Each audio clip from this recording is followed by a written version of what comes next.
स्वागत है आपका न्यूज 18 JKLH में। मैं हूं विशाल और आप देख रहे हैं Prime Debate India. Jammu Kashmir में आतंकवाद के प्रति सरकार का रुख स्पष्ट है। आतंकवाद, आतंकवादी या आतंकी गतिविधियों में किसी भी तरह शामिल लोगों के खिलाफ सख्त कार्रवाई होगी ताकि जम्मू कश्मीर में अमन और शांति पूरी तरह बहाल हो। केंद्र सरकार का निर्देश, सुरक्षा एजेंसियों की सतर्कता, तत्परता और यूटी प्रशासन का इकदाम सभी मिलकर यह साफ संदेश दे रहे हैं और इसी क्रम में आतंकवादी गतिविधियों में शामिल लोगों की प्रॉपर्टीज भी अटैच की जा रही हैं। यह सिलसिला आगे बढ़ा और अब भगोड़े आतंकवादी मुश्ताक अहमद जरगर उर्फ लटरम के श्रीनगर के नौहट्टा इलाके में स्थित मकान को कुर्क कर लिया गया। लटरम को 1999 में अफगानिस्तान के कंदहार में अपहृत इंडियन एयरलाइंस के विमान के बंधक बनाए गए यात्रियों के बदले में 2 बाकी आतंकवादियों के साथ छोड़ा गया था। पुलिसकर्मियों ने जरगर उर्फ लटरम के मकान पर कुर्की की सूचना चस्पा कर दी थी। लटरम के पाकिस्तान अधिकृत कश्मीर में रहने की खबर है। केंद्रीय गृह मंत्रालय के आदेश पर 540 वर्ग फुट के भूखंड पर स्थित इस इमारत को कठोर गैर कानूनी गतिविधि रोकथाम यानी कि UAPA के तहत कुर्क किया गया है। लटरम 1989 में तत्कालीन केंद्रीय गृह मंत्री मुफ्ती मोहम्मद सईद की बेटी रुबैया सईद के अपहरण में अपनी भूमिका की वजह से काफी सुर्खियों में भी था। और भी बहुत सारी चीजें जुड़ी रही हैं। इस पर हम चर्चा इस बात को लेकर करेंगे खासतौर से कि क्या संदेश है, यानी कि इस पूरे मामले का संदेश क्या है।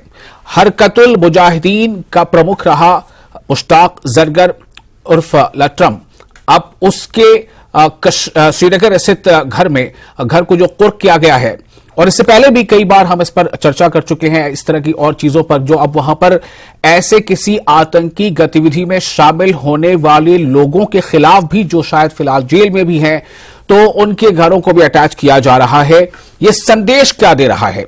क्या यह संदेश वाकई इतना सख्त है, इतना स्पष्ट है कि इस संदेश के बाद जो आतंकवादी गतिविधियां हैं उसमें लगाम लगाने में एक बड़ी कामयाबी तस्वुर की जा सकती है, बड़ी कामयाबी के बारे में सोचा जा सकता है, और इसके साथ क्या कुछ और चीजें इसके साथ साथ चल रही होती हैं, कितनी तत्परता और कितनी सुरक्षा एजेंसियों के लिए इस बात को फिक्स करना होगा कि किसी भी सूरत में कोई भी आतंकी या आतंकवादी गतियों में शामिल कोई फर्द या कोई शख्स, उसको यह संदेश साफ तौर पर जाए।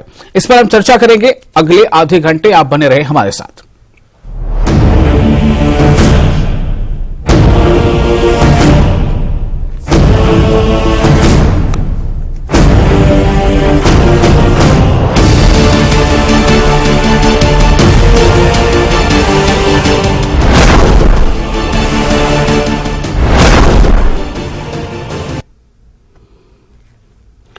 तो आप हमारे साथ बने रहे और आपको सबसे पहले ये बता दें कि हमारे साथ जो आज पैनल है उससे बहुत ही खास लोग आज इकट्ठा है। हम उनका परिचय आपसे करा देते हैं।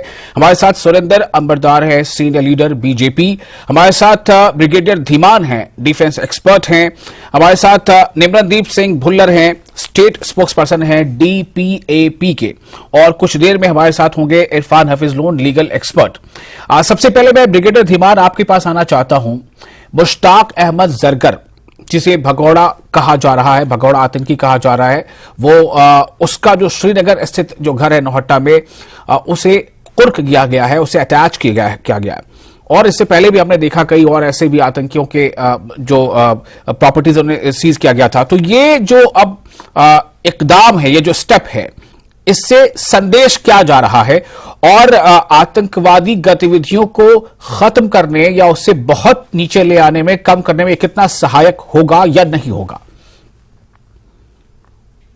देखिए, ये जो कदम है ये बहुत ही जबरदस्त कदम है और मेरे ख्याल में एक वेलकम स्टेप है। ये गवर्नमेंट ने बहुत लेट लिया है, ये बहुत पहले होना चाहिए था। क्या उनको पता नहीं था कि जरगर कौन है? जरगर वही आदमी है जो मुल्ला उमर के साथ कांधार हाईजैक के बाद उनको छोड़ा गया था।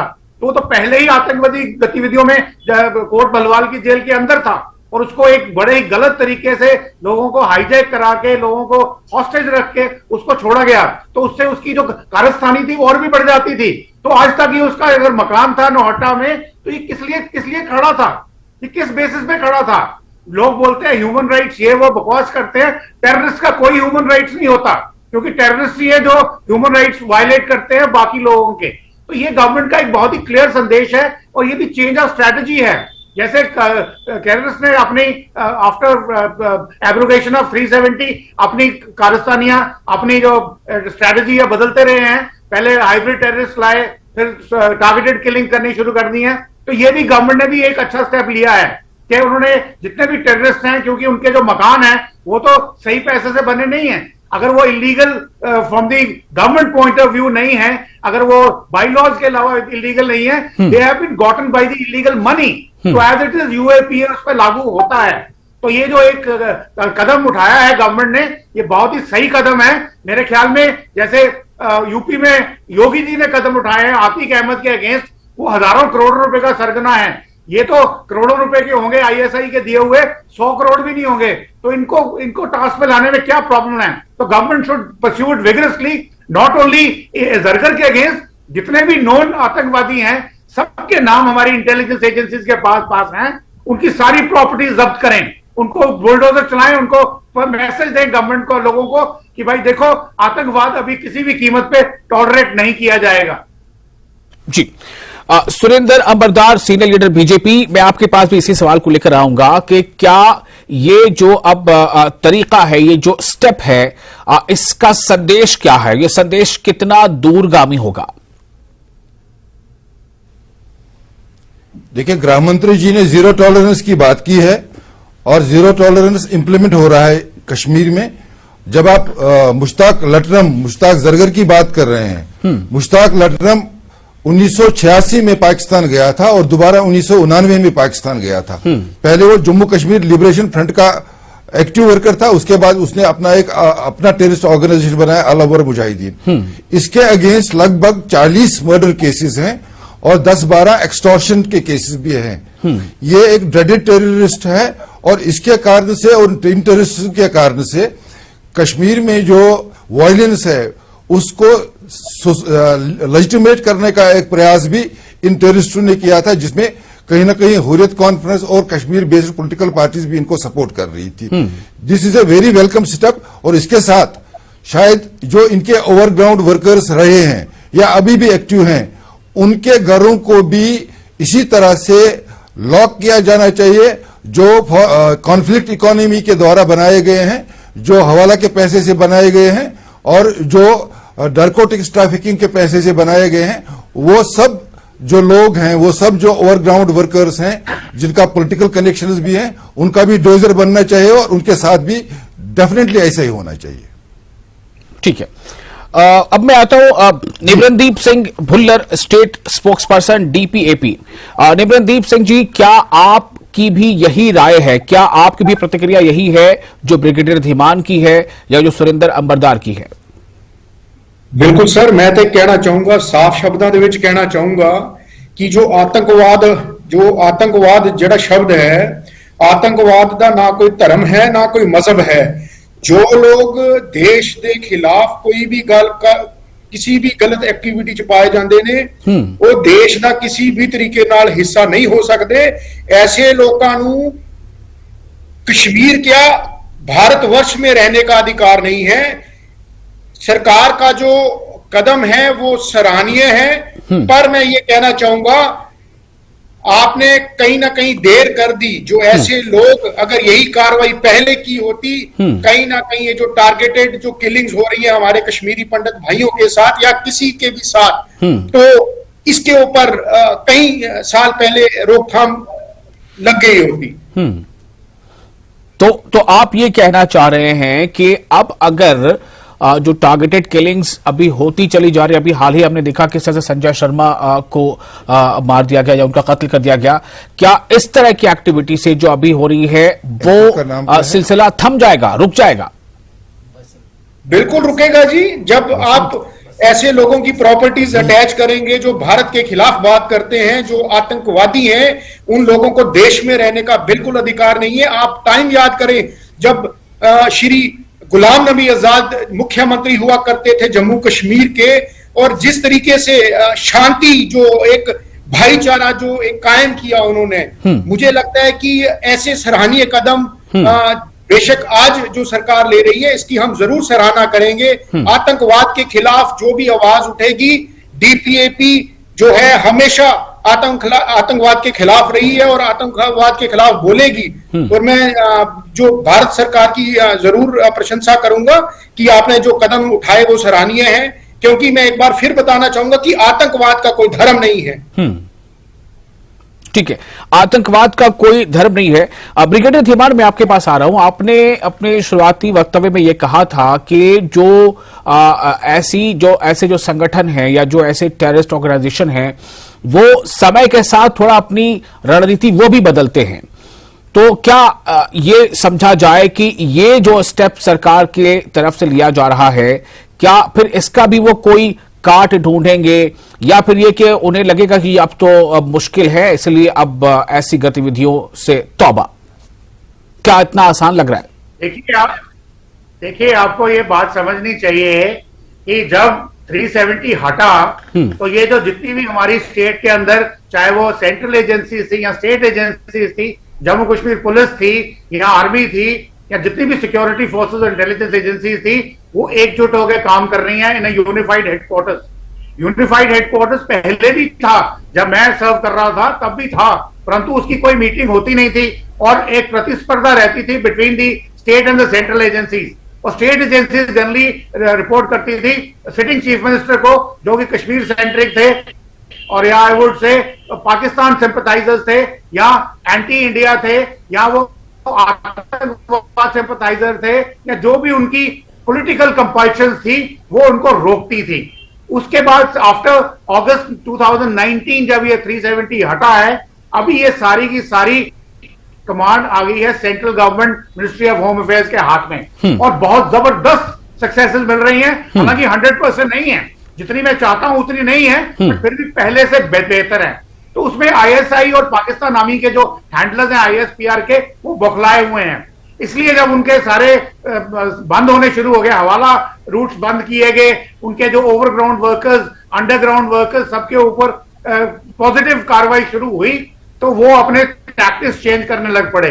तो टैक्टिक्स चेंज करते करते वो टारगेटिंग किलिंग्स पे आ गए, माइग्रेंट किलिंग्स पे आ गए, इस किस्म के, यानी कि उन्होंने तरीके ढूंढ लिए जिसको ट्रेन करना बहुत मुश्किल था। तो मैंने पहले भी आपके प्रोग्राम पे ये बताया था कि जब ये डांगरी का एपिसोड हुआ था तो आपने बोला था कि अपने गृह मंत्री ने बोला है कि 18 एक्स्ट्रा कंपनी सीआरपी की हम वहां लगाएंगे राजौरी में, ताकि ऐसी बात दोबारा ना हो। तो मैंने उस वक्त भी कहा था कि अगर आप फोर्स लेवल बढ़ाएंगे, हमारे पास 35-40 साल का एक्सपीरियंस है for using the kinetic force, तो अभी ये हमें बंद करना है, क्योंकि जितनी मिलिट्री हम लगाएंगे या सिक्योरिटी फोर्सेस लगाएंगे, इससे जो आम जनता है वो तंग होगी, क्योंकि पॉपुलेशन कंट्रोल मेजर्स, नाके लगेंगे, सर्चेज होंगी, ये सब बंद होने चाहिए। तो आपकी स्ट्रेटेजी होनी चाहिए कि आप अपनी इंटेलिजेंस एजेंसीज को बढ़ाएं, आप अपनी इंटेलिजेंस एजेंसीज को और मजबूत करें, उन पे और ज्यादा इन्वेस्टमेंट करें, ताकि जो सपोर्टर्स हैं, आईएसआई के हैंडलर्स हैं या इनके overground workers, underground workers with in the country हैं, जो पैसों के लिए काम करते हैं, उनको पकड़ के ठोका जाए। उनको कोई अरेस्ट नहीं करना है, उनको एलिमिनेट करना है, तो उससे ये काम कम होएगा। अभी ये जो अभी जो इन्होंने नई तरीका शुरू किया है, मैं कह रहा हूं ये योगी जी की जो यूपी में मुहिम शुरू हुई है अगेंस्ट द माफियाज, वही शायद हमारे एलजी मनोज सिन्हा जी ने उसको कॉपी करके यहाँ पे बहुत अच्छा काम शुरू किया है। चेंज ऑफ स्ट्रैटेजी है, ताकि जितने भी सिंपथाइजर्स हैं, जिनके पास भी पाकिस्तान से हवाला पैसा आता है या किसी भी रूट से आता है, बांग्लादेश, नेपाल या राजस्थान या इवन बॉम्बे, केरला, कहीं से भी आता है इस रूट से, वो सब अभी they should be very of it.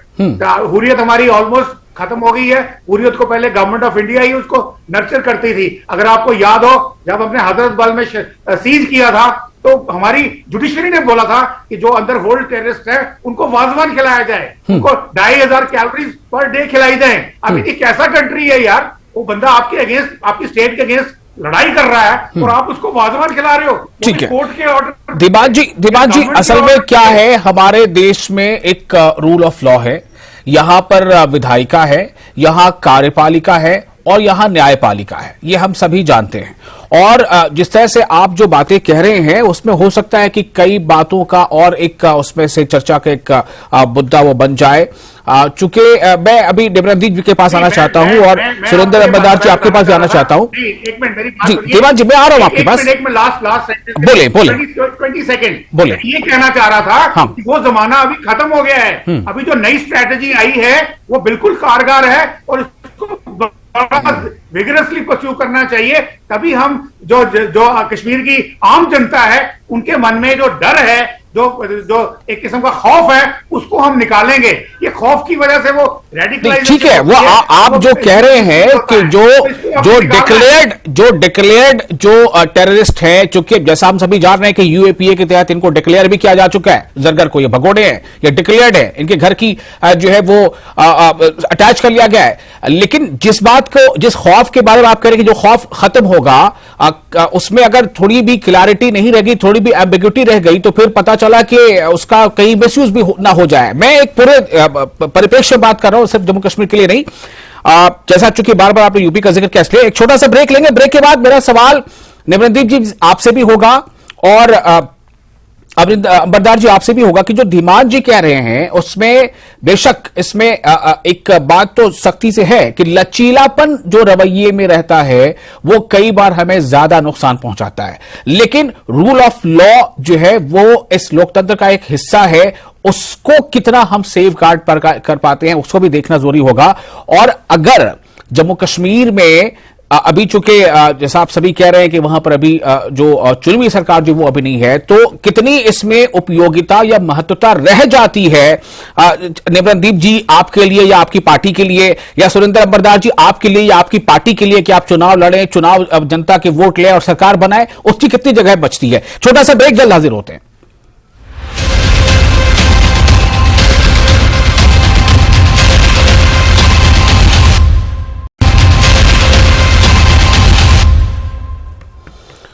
Break के बाद एक बार फिर आपका स्वागत है। आप देख रहे हैं Prime Debate India. Mushtaq Ahmed Zargar एक ऐसा भगोड़ा आतंकी जो 1999 में जो अफगानिस्तान के शहर कांधार में जो अपहृत इंडियन एयरलाइंस का विमान, और उसमें जो ये मामला हुआ था कि जो बंधक थे यात्री, उनके बदले में जो 3 लोग छोड़े गए थे उनमें से एक, उसके घर को श्रीनगर में नौहट्टा में उसे घर को सीज किया गया है। चर्चा ऐसी बात की हो रही है कि ये जो संदेश है वो संदेश कितना दूरगामी है और इसका कितना असर पड़ेगा, अमन शांति की बहाली में ये कितना कारगर होगा, इसी पर हम चर्चा कर रहे थे। हमारे साथ निमरनदीप जी हैं। निमरनदीप जी, आपकी पार्टी का नाम है डेमोक्रेट प्रोग्रेसिव आजाद पार्टी। एक सवाल बार बार उठता है कि पिछले 3-4 सालों में सरकार, जो भी प्रशासन है, उसने बहुत अच्छा काम किया है, तो कहीं ना कहीं ऐसा लगता है कि ओवरशैडो हो जा रहा है वो कार्यकाल, चाहे वो जब भी किसी की भी सरकार रही हो। सुरेंद्र अंबरदार जी की भी सरकार रही, उनकी पार्टी की भी सरकार वहां रही है, जो चुनी हुई सरकार होती है। तो सवाल यहां पर यह है कि क्या आपको कभी ऐसा लगता है कि जम्मू कश्मीर में शायद अब यही जरूरत है कि ऐसी ही सरकार रहे जो चल रही है, या फिर डेमोक्रेटिक सरकार जैसे आपकी पार्टी का नाम है उसकी भी जरूरत आप महसूस करते हैं? देखिए, जब तक एक डेमोक्रेसी इज अ वर्ड जिसमें हर एक जो नागरिक है उसको अधिकार है अपनी बात रखने का, अपने नुमाइंदे चुनने का। जब नुमाइंदे चुनकर आते हैं वो कई हद तक वो जो ग्रास रूट तक लोगों की बात को सुनने में वो सफल होते हैं। आज दिक्कत ये नहीं है कि जो से कौन अच्छा काम कर रहा है, कौन अच्छा काम नहीं कर रहा। दिक्कत यहां बोले फेल हो चुकी है लोगों की बातों को सुनने में, उनकी मुश्किलातों को हल करने में। आज कहीं ना कहीं जो मौजूदा जो शासन है वो उसको यही नहीं पता कि जम्मू कश्मीर के लोगों की जरूरत क्या है, नौजवान की जरूरत क्या है।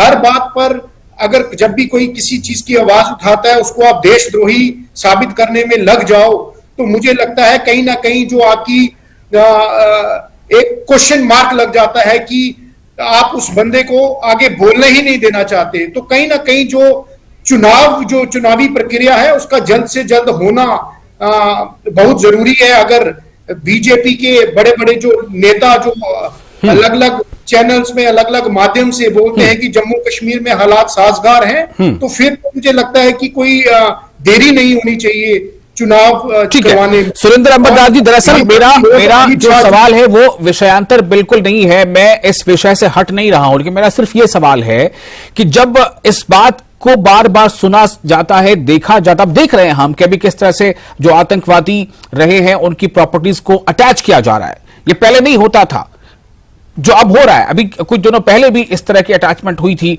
लेकिन सवाल अब यह खड़ा होता है कि आखिर जब यानी कि जो चुनी हुई सरकारें जब वहां पर रही हैं, जब भी जिसकी भी सरकार रही हो, आप भी सरकार में रह चुके हैं वहां पर, आपकी पार्टी भी, तो क्या ऐसा लगता है कि उन सरकारों ने शायद ऐसे स्टेप्स नहीं लिए और अब लिए जा रहे हैं, तो क्या यह संदेश तो नहीं जा रहा कि वो सरकारें जो है वो सुरक्षा की दृष्टि से शायद बेहतर नहीं रही, या उनकी परफॉर्मेंस उतनी जो है सकारात्मक नहीं रही? इसे आप कैसे सुनते हैं और कैसे इस पर रिएक्ट करना चाहेंगे आप? बेसिकली हमने क्या अंडरस्टैंड ये करना है कि टेररिज्म के कारण से कश्मीर में एक तो ये बात है कि हजारों लोग वहां मारे गए, टेररिस्टों ने मारे, हजारों बच्चे यतीम हो गए, हजारों विडोज हो गई, और एक पूरी की पूरी सिविलाइजेशन जो है कश्मीरी पंडित्स की, उनको निकाल दिया वहां से। जो कश्मीर का बेसिक कल्चर था, जो कश्मीर की बेसिक फिलॉसफी थी, वो इरोड हो गई। इतना भयानक क्राइम ही नहीं, एक सिन भी किया है इन लोगों ने। इसलिए ये जो डेटोरेंट्स हैं, ये डेटोरेंट्स इंपेरेटिव हैं, क्योंकि कश्मीर में जो परिस्थिति है, उस परिस्थिति को एक नेचुरल टेरिफ पे लाने के लिए इस प्रकार के ये जो डेटोरेंट्स हैं वो बहुत आवश्यक हैं, और प्रोएक्टिव मेजर्स लेने बहुत आवश्यक हैं। जैसे आपने कहा कि गृह मंत्रालय जी और ये जो जम्मू कश्मीर के हमारे एलजी साहब जिस प्रकार से काम कर रहे हैं, इस काम को और आगे बढ़ाने की आवश्यकता है। और साथ में ये जानने की आवश्यकता है कि जो पॉलिटिकल बॉडीज अभी जम्मू कश्मीर में जो इलेक्शन जीतकर भी यहां सरकारें चला रही थी, वो कहीं ना कहीं एक सॉफ्टली इन टेररिस्ट ऑर्गेनाइजेशन के साथ उनका संबंध था। जब आप भारतीय जनता पार्टी की बात कर रहे हैं, आप देखते हैं कि हमने सरकार से विड्रा किया था और उसके भी बड़े कारण थे, इस प्रकार के कुछ कारण थे। इंपॉर्टेंट यह है कि हम एज ए पॉलिटिकल पार्टी ये मानते हैं कि इलेक्शंस होने चाहिए, और हम एक डेमोक्रेटिक इलेक्टेड गवर्नमेंट को सपोर्ट करते हैं। मतलब अगर आप ये कहते हैं कि इलेक्शन होने चाहिए, यानी कि आप विधायिका की अहमियत, उसकी प्रमुखता पे जोर देते हैं? बिल्कुल देते हैं, पर उसमें ये जो सिक्योरिटी स्थिति है, इस पे कोई कंप्रोमाइज नहीं होगा, उस पे कोई कंप्रोमाइज नहीं होना चाहिए। अगर ऐसी स्थिति आती है तो दोबारा हमको रिव्यू करने की आवश्यकता है, क्योंकि अभी तक कश्मीर का इतिहास ये है कि आर्टिकल 370 के जो कंट्रोवर्शियल क्लासेस थे, उसके नीचे, उस छत के नीचे एक नेक्सस पल रहा था, उसके नीचे एक सेपरेटिज्म पल रहा था, उसके नीचे एक टेररिज्म पल रहा था। ऐसी परिस्थिति को दोबारा परमिशन नहीं होनी चाहिए। तो ये इसी तरह के शासन में ये संभव है, आप यही कहना चाह रहे हैं? यूटी प्रशासन में संभव है ये? अभी जिस तरह की ये अभी तक यूटी के जो शासन है, ये आपने कुछ डेटोरेंट्स खड़े करने हैं, जो कम से कम जब तक में स्थिति सामान्य हो जाए, जो लोगों को जम्मू कश्मीर के लोगों को, विशेष रूप से कश्मीर के लोगों को, ठीक है, बंदूक के बलबूते पे होस्टेज रखा गया। निमरनदीप सिंह जी, जब तक ब्रिगेडियर धीमान हमारे साथ फिर से जुड़ चुके हैं। अभी थोड़ा वीडियो उनका सिग्नल फ्रीज हो रहा था। ब्रिगेडियर धीमान, मतलब कैसे ये जो है इस बात को स्पष्ट किया जा सके कि जी खौफ में सिर्फ उन्हें रहना है जिनकी नीयत में खोट है, जो आतंक का कहीं ना कहीं सपोर्ट करते हैं या आतंकवादी गतिविधियों में खुद को सीधे तौर पर या घुमा फिराकर शामिल करते हैं। खौफ में उन्हें नहीं रहना है जो आम नागरिक हैं, जिनसे आतंक या आतंकवाद या आतंकवादी गतिविधि जिनका दूर दूर तक को लेना देना नहीं है। इस बात को कैसे इंश्योर किया जा सकता है? देखिए, इसके दो एस्पेक्ट्स हैं। एक तो है आतंकवाद को खत्म करने के लिए काइनेटिक मींस मिलिट्री मींस, और दूसरे है पॉलिटिकल मींस। तो हम इंडिया एक डेमोक्रेसी है, हमें डेमोक्रेटिक प्रोसेस को ही रिवाइव करके सोल्यूशन खोजना है। हमने पहले मिलिट्री मींस करे और 40 साल हमें हो गए यूज करते हुए, और मैं बता रहा हूं अब उसका टाइम खत्म हो गया है। अभी हम जितना मिलिट्री को इंक्रीज करेंगे हम लोगों को उतना ही और एलियनेट करते जाएंगे। अभी यहाँ प्रॉब्लम टेररिज्म की क्या है कि पाकिस्तान हालांकि इस वक्त बहुत बुरी हालत में है इकोनॉमिकली, परंतु उनकी पैरेलल इकोनॉमी है जो खैबर पख्तूनवा और अफगानिस्तान में पॉपी कल्टीवेशन होती है। वो नार्कोटिक्स जो है वो पूरी वर्ल्ड में जाते हैं, वहीं से ओरिजिनेट होते हैं। तो Pakistan is originator of narco terrorism, that is narcotics as well as terrorist. तो हमें जो कश्मीर की बात करनी है तो वहां पे जो पैसों की कोई कमी नहीं है, वो कमी पाकिस्तान में कमी होगी पर कश्मीर के लिए पैसा उनके पास पूरा है।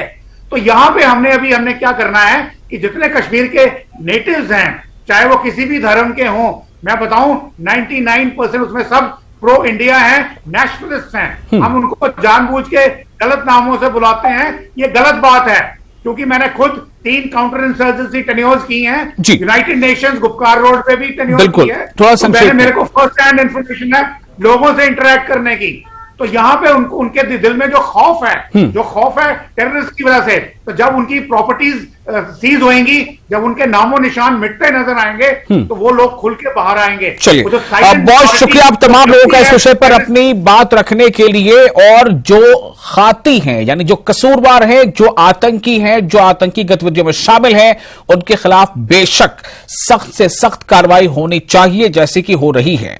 सिर्फ इतना ख्याल रखा जाना जरूरी है कि जो आम नागरिक है खौफ उसमें इस बात का ना हो कि कहीं हम भी इसमें इनकी कार्रवाई का जो ये है वो हमारी तरफ भी ना घूम जाए। बहुत शुक्रिया आप लोगों का। फिलहाल इतना ही, हमें दे इजाजत।